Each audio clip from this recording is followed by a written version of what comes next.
I went down on my younger cousin during quarantine. I don't regret it. I live alone, so I got pretty lonely a few weeks into quarantine, which worked out perfectly because my younger cousin, who is a freshman in college, needed a place to stay because school was canceled due to the virus. I had an empty room left where my ex-wife moved out and divorced me. The last time I saw Liz was about 8 years ago when she was 11. She's 19 now. I remember her being lanky and awkward. She was like a little girl growing into a spider's body, all limbs. I thought it would be awkward before she showed up, but it turns out we have a lot of common interests, so we got along easily. Movies quickly became a nightly tradition. Around 6, we would each pick a movie we thought the other person would like. Watch one, make dinner, and watch the other honestly. My favorite part of having Liz around was helping in the kitchen. I felt like I had a mini Gordon Ramsay in my house. The food was so good. I had my fair share of junk food and pre-made pizza because my ex-wife grew up eating cereal, junk food, and frozen dinners with Liz. So every night was the beginning of the end for me. I would constantly find myself reaching out to touch her lower back like I had done a few times with my wife, or just staring at the back of her neck, her hair tied back as she concentrated on some mundane task, like chopping an onion, and resisting the urge to kiss her gently on the shoulder. Last Monday was the first time I had any inkling that she might be interested in me.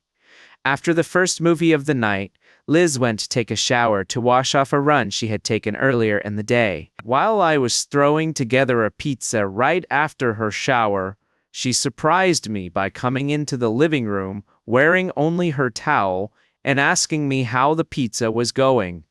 I'd like to lie to you and say that I hid my surprise and pretended that there wasn't a mostly naked 19-year-old standing in front of me. But after looking her up and down, my eyes lingered on her bare shoulders.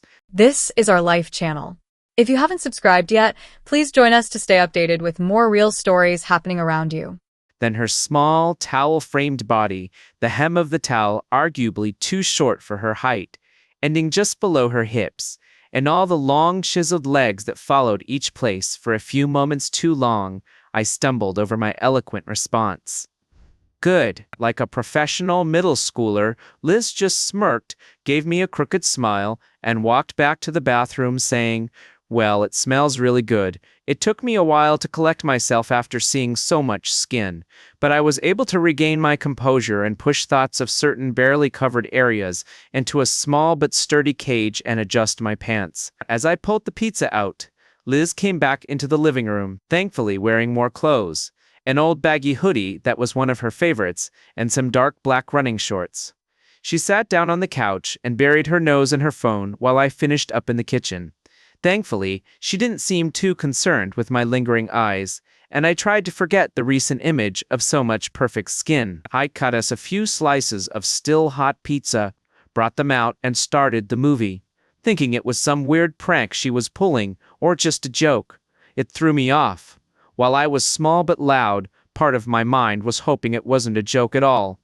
Halfway through the movie, I noticed that Liz was on her cell phone again. At one point, she stretched out on the couch, head up, one armrest and legs bent, her feet pressed up against my leg. She kept moving her legs around, trying to get comfortable, until I asked her if she wanted to stretch out and patted the tops of her legs. She just smiled at me and stretched them out, letting her feet rest on my lap. I instinctively pulled my hands out from under the blanket and started to massage her cold feet before I realized what I was doing in the freezing cold. I slowly looked over and saw her staring at me, a questioning but not uncomfortable look on her face. I used to massage Nicole's ex-wife's feet like that all the time. Just instinct. Sorry. And I started frantically looking for a new place to put my hands. Liz spoke for the first time since the movie started, laughing a little as she spoke. "I don't mind this at all. It actually feels really good. I went for a long run while you were at work, so you won't hear any complaints from me." And so I continued to massage her feet, listening to her breathing and paying almost no attention to the movie. Eventually, her feet were as warm as my hands, and I began moving down her lower legs, paying attention to her calf. This elicited a slight moan from Liz, and she said, "Why wouldn't Nicole leave this alone?" I'm sure it was louder than she expected, because I saw her head shoot up and look at me to see if I was responding.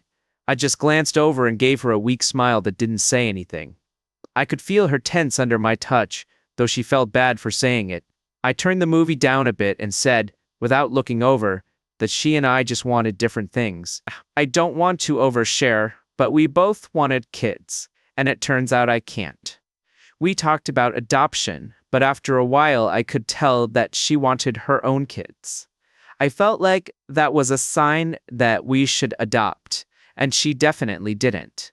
We found out about a year ago, and that was kind of the beginning of the end. It was pretty quiet for a while, because we were both just quietly watching the rest of the movie, and I continued to rub her feet and legs. The movie ended with the credits rolling, when Liz pulled her feet off my lap and sat up, her long arms stretched out over her tiled back, her neck incredibly exposed and amazingly bare in the dim light of the mostly dark living room, her hair in braid tucked behind her head.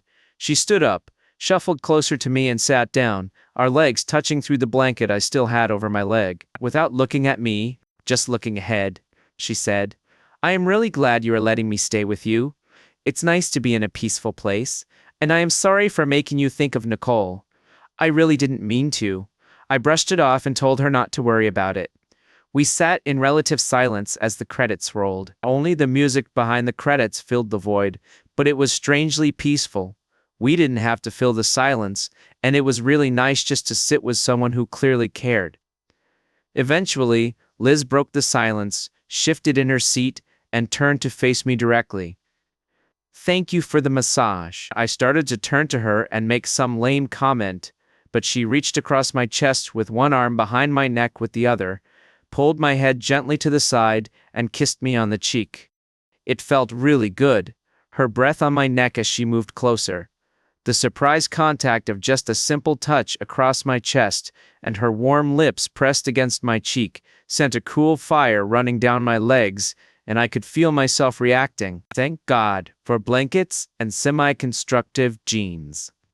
She lingered for a few moments, and I could tell she was staring at me, looking for a reaction. I knew I couldn't stay there long and make a good decision, so I gently took her hands off my neck, stood up, and said, "I need to take a shower, put the pizza away." Liz gave me a sad smile in the dim light of the living room and nodded. I very pointedly did not run to the bathroom, turned the shower on cold, and undressed. My fairly average PP had relaxed a bit from Liz's kiss, but was still resting at about half-mast.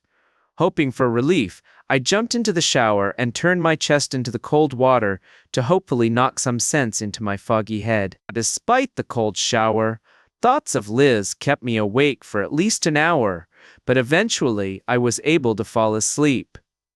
The next morning, I was called into work.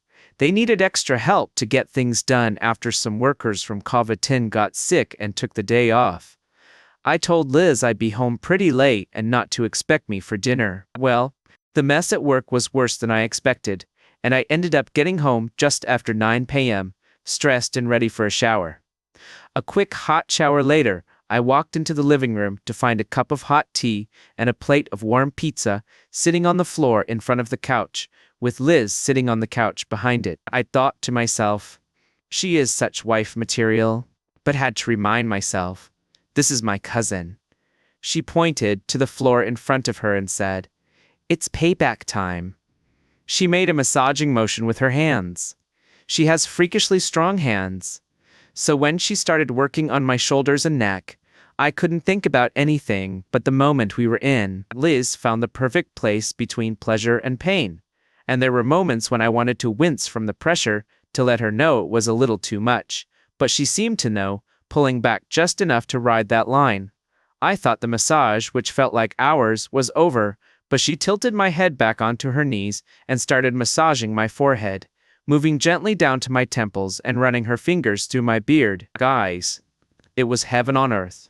My eyes were closed, so I didn't see her kiss, until she pressed her lips to my forehead and lingered for a few moments. She leaned down close to my ear and whispered, "Now you owe me one, don't you?" I tilted my head to the side and kissed the inside of her hand. Yeah, I guess I do. As I watched her bounce a little in her running shorts as she walked down the hall to her bedroom, I thought about Liz in a new light. I knew she was into me and started playing tricks on the man's sword, as they call it.